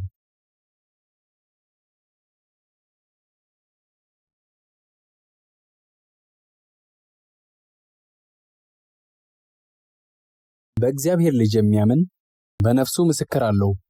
በእግዚአብሔር የማያምን እግዚአብሔር ስለ ልጁ የመሰከረውን ምስክር ስላላመነ ሐሰተኛ አድርጎታል። እዚያ እናቁም። በእግዚአብሔር ልጅ የሚያምን በነፍሱ ምስክር አለው። በእግዚአብሔር የማያምን እግዚአብሔር ስለ ልጁ የመሰከረውን ምስክር ስላላመነ ሐሰተኛ አድርጎታል ይላል። እግዚአብሔር ስለ እናንተ እንዲሰቀል በሰጠው በኢየሱስ ስለማታምኑ ይህን ለማመን እምቢ ስላላችሁ እግዚአብሔርን ውሸታም በማድረግ ጥፋተኛ ናችሁ ማለቱ ነው።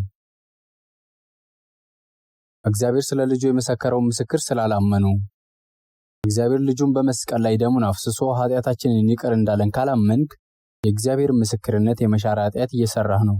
በዚህ ዓለም ላይ ሰውን ወደ ሲኦል የሚልክ አንድ ኃጢአት ቢኖር ይህ የአለማመን ኃጢአት ነው። ሰው ወደ ሲኦል የሚሄደው ቤተክርስቲያን ስላልሄደ ሳይሆን ስላላመነ ነው። በመቀጠል ቁጥር 11 እግዚአብሔርም የዘላለምን ሕይወት እንደሰጠን ይህም ሕይወቱ በልጁ እንዳለ ምስክሩ ይህ ነው። ምስክሩ ምንድነው? የእግዚአብሔር የዘላለም ሕይወት እንደሰጠን ነው። የዘላለም ሕይወት አግኝተሃል። ብዙዎች አሁንም በዚህ ጉዳይ ላይ እርግጠኛ ላትሆኑ ትችላላችሁ። ይህም ሕይወት በልጁ እንዳለ። በመቀጠል ቁጥር 12 ልጁ ያለው ሕይወት አለው፣ የእግዚአብሔር ልጅ የሌለው ሕይወት የለውም። ልጁ ያለው በልጁ በኢየሱስ ካመንክ ሕይወት አለ። የዘላለም ሕይወት ተሰጥቷል። ይህ እንዴት ይሆናል? ቁጥር 13ን አብረን እናንብብ። የዘላለም ሕይወት እንዳላችሁ ታውቁ ዘንድ በእግዚአብሔር ልጅ ስም ለምታምኑ ይህን ጽፌላችኋለሁ። የዘላለም ሕይወት እንዳላችሁ ታውቁ ዘንድ ይህን ጽፌላችኋለሁ። መጽሐፍ ቅዱስ የዘላለም ሕይወት እንዳላችሁ ታውቁ ዘንድ በእግዚአብሔር ልጅ ስም ለምታምኑ ይህን ጽፌላችኋለሁ ይለናል። ረቂቅ ካልሆንክ፣ በምናባዊ ሐሳቦች ካልተያዝክ እና በትክክለኛው አእምሮ ውስጥ ያለ ሰው ከሆንክ እና ደብዳቤውን ቃል አንብበ እንደተጻፈው ካነበብክ እግዚአብሔር ለመንፈሳችሁ የሰጠውን ይህንን ዘላለማዊ መልእክት ከተቀበልክ የዘላለም ሕይወት እንዳላችሁ ታውቁ ዘንድ ተብሎ እንደተጻፈ መጽሐፍ ቅዱስ ይነግረናል። እነዚህን ቃላት የሰጠው የዘላለም ሕይወት እንዳለን ማረጋገጫ ለመስጠት ነው። እናም መጽሐፍ ቅዱስን የማንበብ ዓላማ ምን እንደሆነ ከጠየቅን፣ እግዚአብሔር ለሰው ያለው እውነተኛ ፈቃድ ምን እንደሆነ ከጠየቅን፣ መንፈሳቸው ለዘላለም የተተዉትን ሰዎች ለዘላለም የመኖር ዕድል ማለትም የዘላለም ሕይወትን ለመስጠት እግዚአብሔር ልጁ መላኩ ነው። ሁላችንም ወደ ዮሐንስ ምዕራፍ 6 እንሂድ።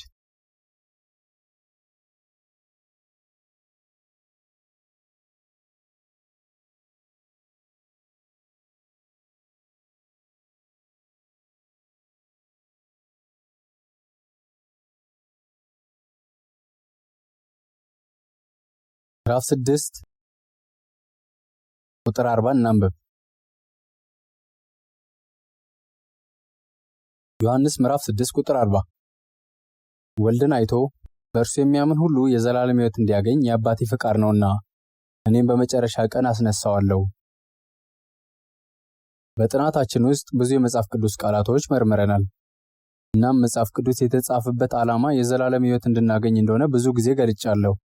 ስለዚህ የዘላለምን ሕይወት ለማግኘት መጽሐፍ ቅዱስን ካነበብክ እና የኢየሱስን ቃልና ለኃጢአት መሞቱን በእርግጠኝነት ካመንክ መጽሐፍ ቅዱስ የዘላለም ሕይወት እንዳለ ቃል ገብቷል።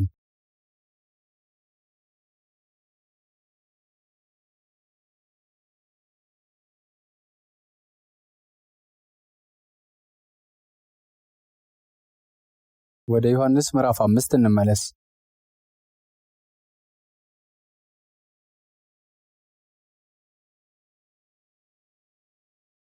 ዮሐንስ ምዕራፍ 5 ቁጥር 24ን አብረን አንብብ። እውነት እውነት እላችኋለሁ ቃሌን የሚሰማኝ የላከኝንም የሚያምን የዘላለም ሕይወት አለው፣ ከሞትም ወደ ሕይወት ተሻገረ እንጂ ወደ ፍርድ አይመጣም። የዘላለምን ሕይወት ተቀበላለህ ነው የሚለው ወይስ የዘላለም ሕይወት አለ በኋላ ነው የምትቀበለው? የዘላለምን ሕይወት ተስፋ ተቀብለሃል ወይስ ገና ነው? ያ የእግዚአብሔር ቃል ኪዳን ነው። የተቀበሉት የዮሐንስ ወንጌል ምዕራፍ 10 ቁጥር 28ን ቢያነቡ አመስጋኞች ይሆናሉ። ወደ ዮሐንስ ምዕራፍ 10 ቁጥር 28 እንሂድ።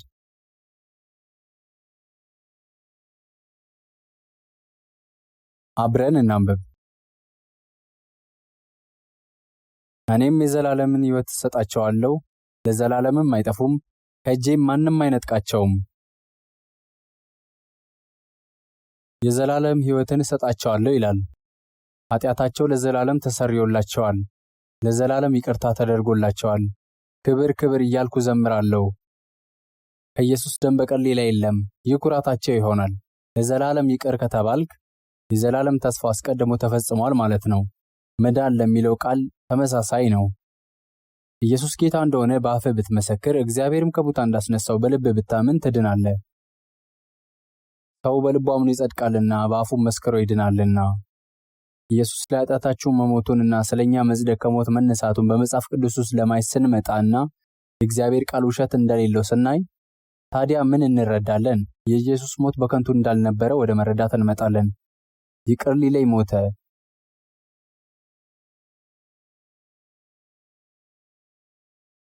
ደሙ ከኃጢአቴ ይበልጣል የሚለውን ለማየት መጥተናል። ያ ደም ኃጢአት ቀይ ቀለም ትቶ ነበር፣ እንደ በረዶ ነጭ አድርጎ አጠበው። ኃጢአቴን ተቤዥቷል እና በገባው ቃል መሰረት ኃጢአቴን በደሙ መሸፈኑ ይህ የጌታ ፍቅር ነው።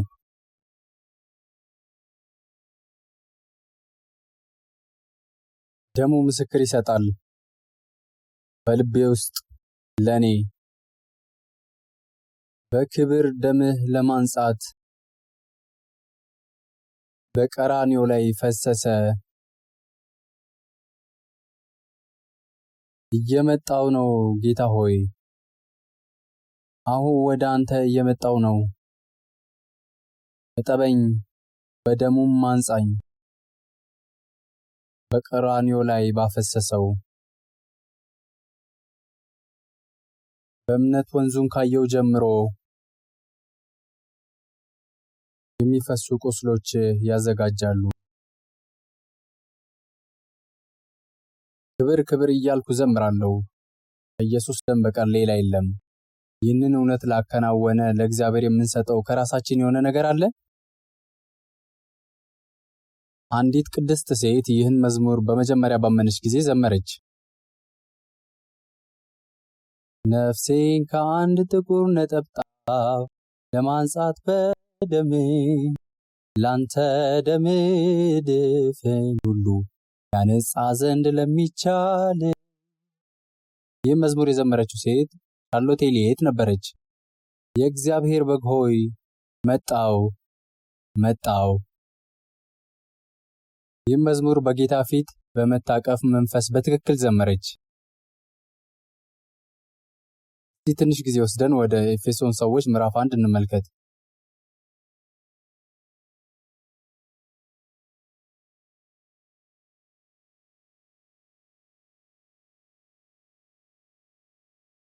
ወደ ኤፌሶን ሰዎች ምዕራፍ 1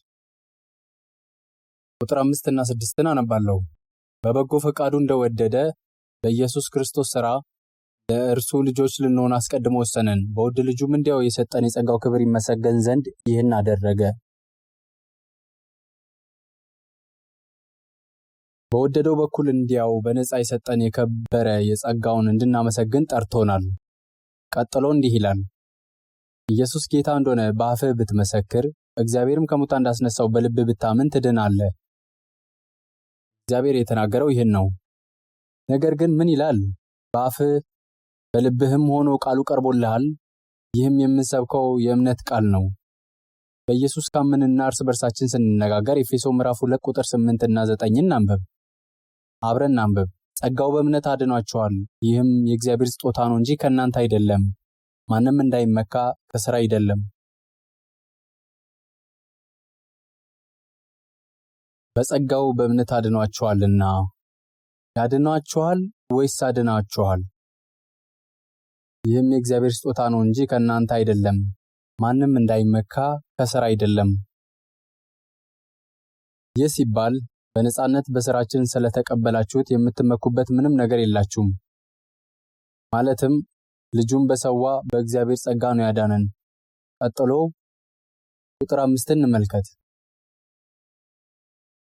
በደላችን ሙታን እንኳን በሆነን ጊዜ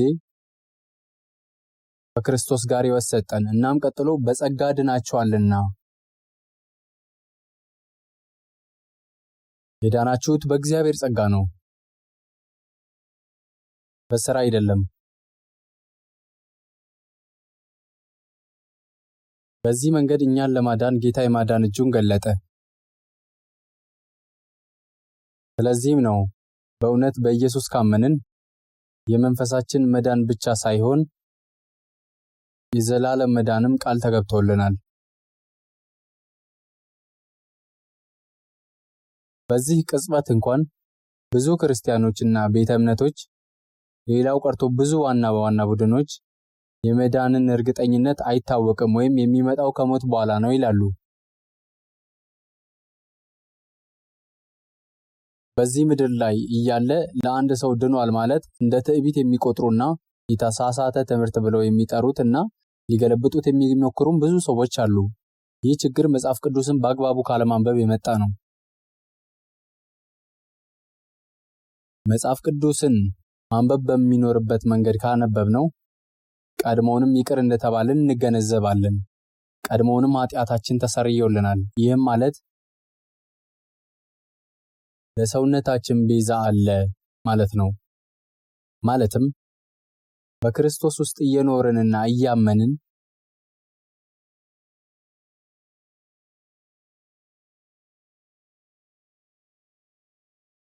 እናም ጌታ መቼና የት እንደሚጠራን ማን ያውቃል? ከሞት በኋላም ይሁን በጦርነት ወይም በደም ግፊት ወይም በህመም ምክንያት ምንም ይሁን ምን ከዚህ ዓለም ስንለይ መንፈሳችን ወደ እግዚአብሔር ፊት ይሄዳል። የሄዱት ደግሞ ከሕያዋን ቅዱሳን ጋር አብረው እየጠበቁ ናቸው። እስከ መቼ? ጌታ እስኪመለስ ድረስ። ከተወሰነ ጊዜ በኋላ ጌታ በሚመጣበት ቀን በሕይወት ያሉት ከፍ ከፍ ይላሉ።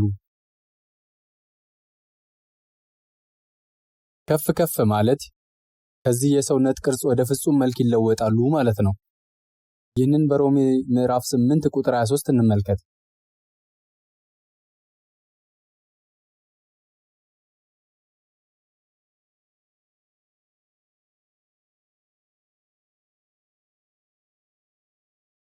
ሮሜ ምዕራፍ 8 ቁጥር 23። እርሱም ብቻ አይደለም፣ ነገር ግን የመንፈስ በኩራት ያለን ራሳችን ደግሞ የሰውነታችን ቤዛ የሆነውን ልጅነት እየተጠባበቅን ራሳችን በውስጣችን እንቃትታለን። በተስፋ ድነናልና። ነገር ግን ተስፋ የሚደረግበቱ ነገር ቢታይስ ተስፋ አይደለም። የሚያየውንማ ማን ተስፋ ያደርገዋል? የሰውነታችን ቤዛ የሆነው ልጅነት እየተጠባበቅን ራሳችንን በውስጣችን እንቃትታለን። ሰውነታችን የሚወለጥበትን ጊዜ እንጠብቃለን። ያን ጊዜ ከኛ በፊት የሄዱት ቅዱሳን ይመለሳሉ። ኢየሱስ ሲያመጣቸው ጌታና ቀድሞ የሄዱትን ሳይቀር ሞትን የቀመሱትን በአየር ላይ እናገኛቸዋለን። የጌታ መለከት ሲነፋና ጊዜ ይጠፋል። ከምድር የዳኑ በሚሰበሰቡበት ጊዜ። ይህ በሰፊው የሚዘመር መዝሙር ነው። አሁን ግን ይህንን ካሰብን ብርሃኑን ለብሼ ልጓዝ እነሳለሁ፣ እርሱም በሰማይ ደመና ለመገናኘት። ከዝማሬዎች ሁሉ ይህን የሚዘምሩ ብዙ ሰዎች አሉ። ከዚህም በላይ የእግዚአብሔርን ድንቅ ጸጋ ለምን እንደሆነ አላውቅም፣ ለእኔ አሳውቆኛል፣ ወይም ለምን የማይገባኝ ክርስቶስ በፍቅር ለራሱ ተቤዠኝ። ነገር ግን የማምንበትን አውቃለሁ፣ የሰጠሁትንም እስከዛች ቀን ድረስ ለመጠበቅ እንዲችል ተረድቻለሁ።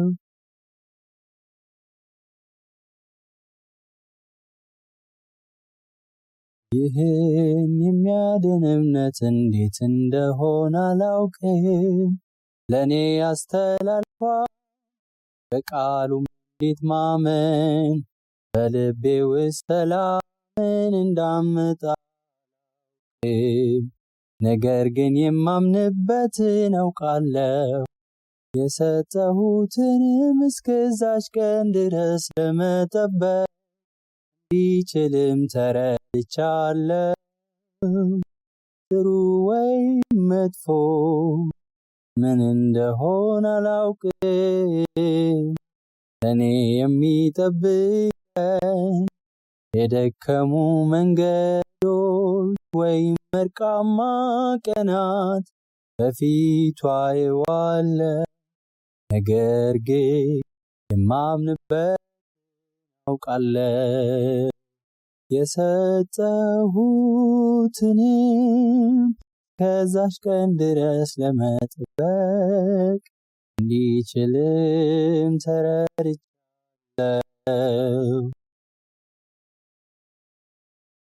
የተነገረ ጥሩ ወይም መጥፎ ምን እንደሆነ አላውቅም።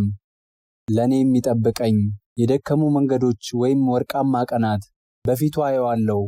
ነገር ግን የማምንበትን አውቀዋለሁ። የሰጠሁትንም እስከዛች ቀን ድረስ ለመጠበቅ እንዲችልም ተረድቻለሁ። ጌታዬ መቼ እንደሚመጣ አላውቅም።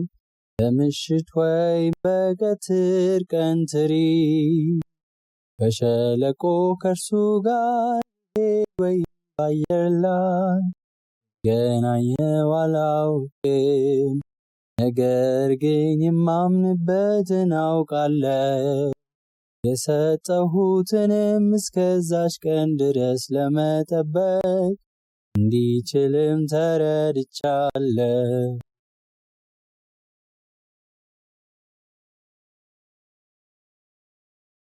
ድምፄ ቢሻክርም ይሄ መዝሙር በልቤ ያለ። አንድ ሰው ድምፅ አልጠቃኘም ሊል ይችላል እና ምን ይሁን? አሁንም መዘመር እፈልጋለሁ። ልክ እንደዛ ነው። እስቲ ስለዚህ ጉዳይ እናስብ። ጌታን የሚያመሰግነው ምንድነው? ምንድነው የምናመሰግነው? የእሱን መመለስ እየጠበቅን ነው። ከጠዋት ጀምሮ እስከ ንጋት ድረስ በደስታ አመሰግነዋለሁ። ወደ መንግሥተ ሰማያት በመንገዴ ላይ እንደሚመለስ ተስፋ አደርጋለሁ። ቅዱሳን በተለየ መልኩ የሚዘምሯቸው መዝሙሮች ዓላማና ዕቅድ አላቸው። ለዚህ ዓለም ከሚያለቅሱ ዘፈኖች የተለዩ ናቸው። ይህን ዓለም ከሚናፍቁ ዘፈኖች የተለዩ ናቸው። ቅዱሳን የሚዘምሩ መዝሙራት ሁሉም ግልጽ ዓላማና ዕቅድ አላቸው። ስለተባረከ ተስፋ የሚያወሩ መዝሙሮች ናቸው።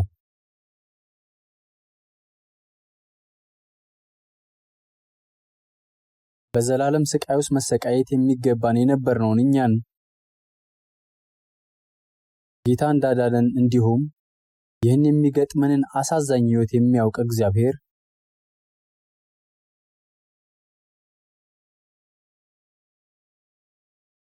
በእርሱና በሰው ልጆች መካከል ታላቅ ድልድይ በማዘጋጀት ለዘላለም ያድነን ዘንድ ልጁን በእሱ ምትክ የላከበት ይህ የከበረ እውነት ያ የኢየሱስ የመስቀል ላይ ሞት ነው። ያ ሞት ሁላችንን ኃጢአታችን የሚቤዠን ሞት ነው። እያንዳንዳችን በዚህ ውስጥ ተካተናል። መጽሐፍ ቅዱስ እንዲህ ያለውን ታላቅ መዳን ችላ ካልን ማምለጫ እንደሌለን ይነግረናል። እንጸልይ።